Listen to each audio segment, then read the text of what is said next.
അപ്പം ഇനി deflection and vibration of magnetometer. അപ്പോൾ അത് ചെയ്യുമ്പോൾ നമുക്കാദ്യം length and breadth of magnet കണ്ടുപിടിക്കണം. അപ്പം നമ്മൾ ഈ വെർനിയർ വെച്ചിട്ട് നമ്മൾ കണ്ടുപിടിക്കണം. ഇങ്ങനെ വെച്ച് നമുക്ക് മാഗ്നറ്റിൻ്റെ ലെങ്ത്ത് കിട്ടും. ഇങ്ങനെ വെച്ച് മാഗ്നറ്റിൻ്റെ ബ്രെഡ്ത്ത് എടുക്കാം. MSR എടുക്കുക, VSR എടുക്കുക, ടേബിളിൽ മാർക്ക് ചെയ്യുക. അപ്പോൾ ലെങ്ത്തും ബ്രെഡ്ത്തും. ഇനി നമ്മൾ ചെയ്യാൻ പോകുന്നത് to find period of oscillation using box type vibration magnetons എന്താ സാധനം. അപ്പോൾ ഇതാണ് നമ്മുടെ സാധനം. ഇതിലൊരു സാധനമുണ്ട്. ഇതിനകത്തോട്ട് നമ്മുടെ മാഗ്നറ്റ് കയറ്റി വയ്ക്കുക. എന്നിട്ട് കയറ്റി വയ്ക്കുമ്പോൾ അതാണ്ട് ഇത് ഓസിലേറ്റ് ചെയ്യും. അപ്പോൾ നമ്മൾ 10 ഓസിലേഷൻ എത്ര സമയം എടുത്തു എന്ന് എടുക്കുക. ഇതാണിത്. 2 പ്രാവശ്യം എടുക്കുക. എൻ്റെ മീൻ അതാണ് ഈ ടേബിളിലുള്ളത്. പിന്നെ മാഗ്നറ്റിൻ്റെ മാസ് നമ്മൾ എടുക്കണത് ഈ ഒരു സാധനം വെച്ചിട്ടാണ്. പ്രിസിഷൻ ബാലൻസ് എന്നാണ് ഇതിൻ്റെ പേര്. അപ്പോൾ മാഗ്നറ്റ് ഉള്ളിൽ വയ്ക്കുക, ഇതിൻ്റെ മാസ് എടുക്കുക. നമുക്ക് ഈ ഒരു എക്യുപ്മെൻറ്റിൽ കോമ്പസ് നടുക്ക് വയ്ക്കുക. എന്നിട്ട് 0 കോയിൻസൈഡ് ചെയ്യിക്കുക.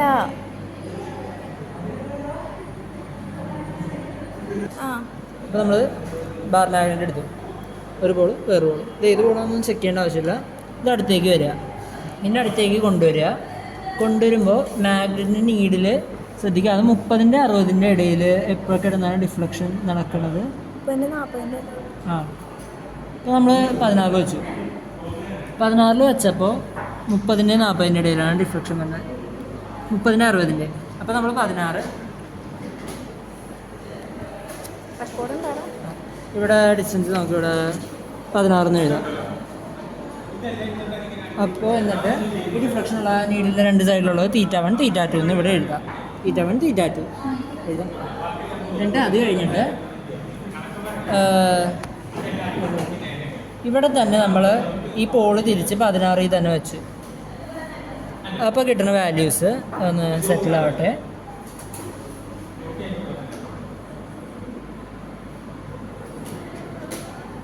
അത് θ3 θ4 ആയിട്ട് നമുക്ക് എഴുതാം. θ3 θ4. എന്നിട്ട് അതേ ഡിസ്റ്റൻസ് ഇപ്പുറത്ത് നമുക്ക് കൊണ്ടുവയ്ക്കാം. 16. അതിൻ്റെ വാല്യൂ θ5 θ6 ആയിട്ട് എഴുതാം. തിരിച്ച് വയ്ക്കാം.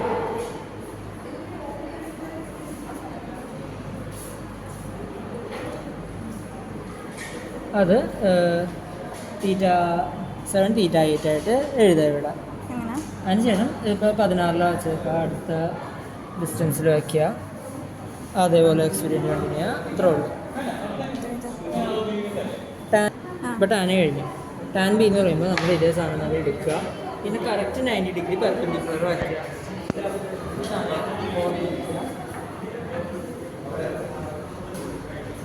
വച്ച് കഴിഞ്ഞിട്ട് ഇതേപോലെ തന്നെ 0 കോയിൻസൈഡ് ഉണ്ട്. അതെ, അല്ല 90 കോയിൻസൈഡ്. നമ്മൾ മാഗ്നറ്റ് പഴയ പോലെ ഓരോ സ്ഥലത്ത് വയ്ക്കുക. 70 അല്ലേ 90 കോയിൻസൈഡ് ഉണ്ട്. ഇങ്ങനെ വെച്ചിട്ട് 90 കോയിൻസൈഡ് ആണ്. 90 അവിടെ മാഗ്നറ്റ് മാറ്റിയാ. ആ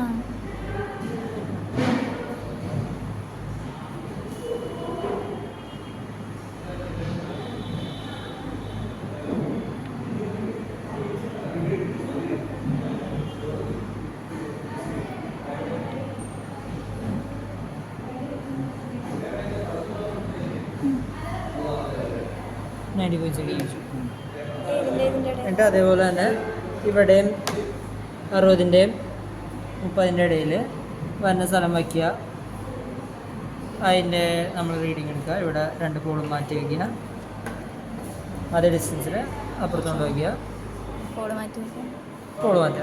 θ1 θ2 θ3 θ4 θ5 θ6 θ7 θ8 അത്ര. ബാക്കി കാൽക്കുലേഷൻസ്